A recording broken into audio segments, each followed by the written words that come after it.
the thing that we need to get at, I think, is the issue of the narrative. Because it's the narrative, the way the narrative is often shaped, that creates public policy, which impacts the way that we deal with children in particular, because that's what the theme that we're talking about. But just how we respond to in a criminal context more broadly.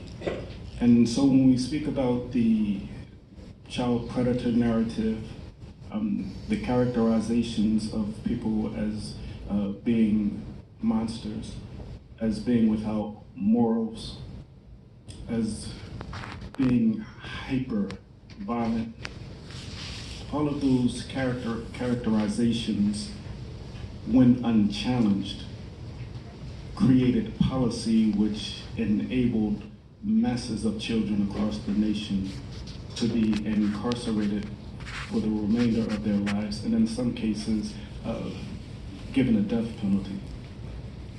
And because of that narrative,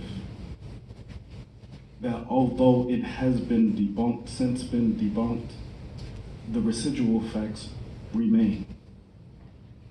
And so when we ask individuals to stand up who are directly impacted, it was to show the faces of individuals who are predominantly people of color.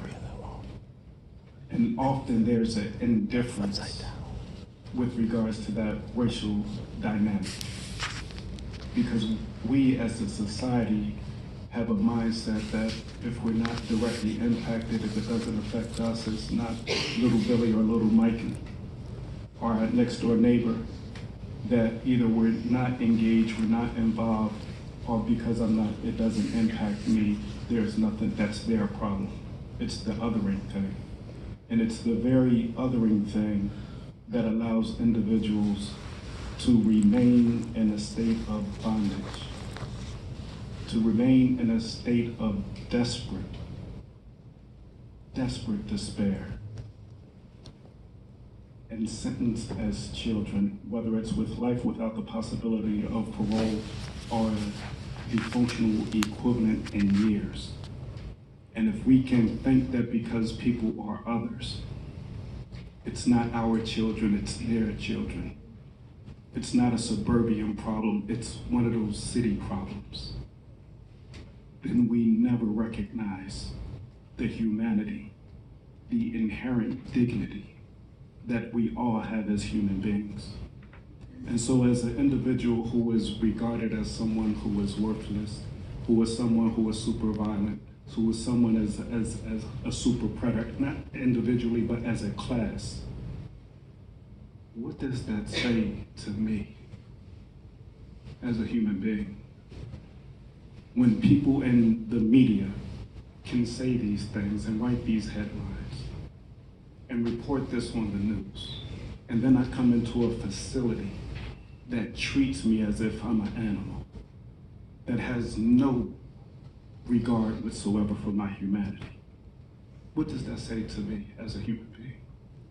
Where do I get worth? Where do I get value? If media is saying one thing, society through its silence is acquiescing to those descriptors.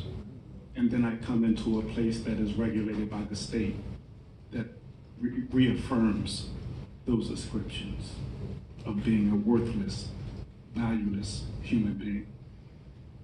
So the call to action, as I said, is to be engaged. My mother and father didn't raise me moralist, without values. It wasn't a question of whether I knew whether this was right or wrong. Certainly I did. But those things that the United States Supreme Court spoke about, which I'm sure every parent in here already knew, is a reality.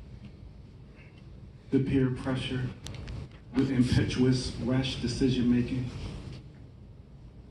all of those things are a reality. My full humanity isn't manifested in the worst moment in my life.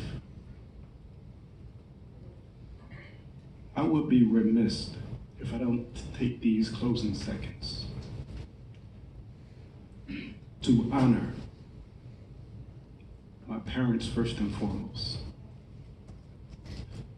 both of whom, under trying circumstances, did the very best they could to raise a decent human being. And I stand before you as a product of their love and their nurturement, and they didn't fail me.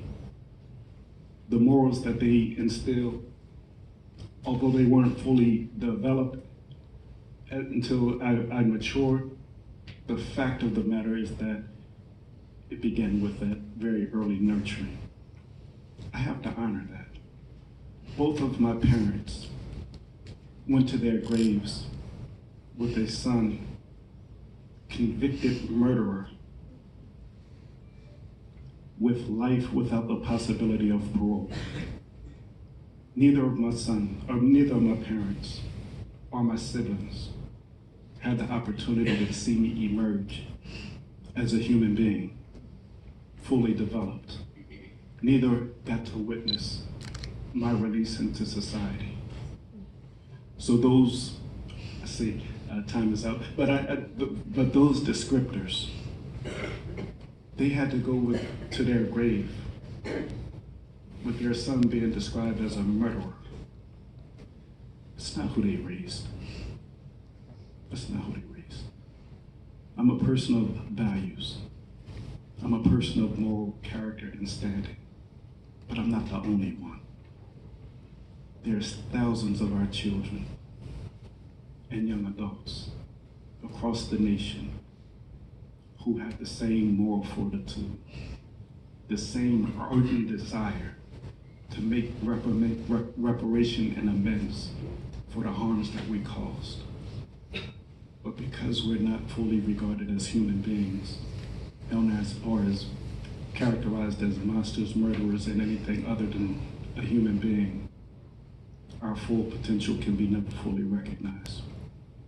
Which means I, like many of my cohorts, are forever prevented from recognizing the fullness of our potential. And that creates desperation, hopelessness, and despair. And if we call ourselves evolved human beings, we cannot continue to turn a blind eye on those people who are suffering, often in silence, under hopelessness, despair, crying out, yelling out for help, to recognize that we are human beings too. We've made grave mistakes. We bear full responsibility for that. But we learn one thing: two wrongs don't make a right.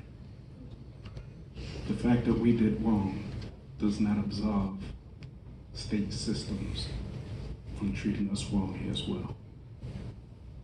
Thank you. Thank you.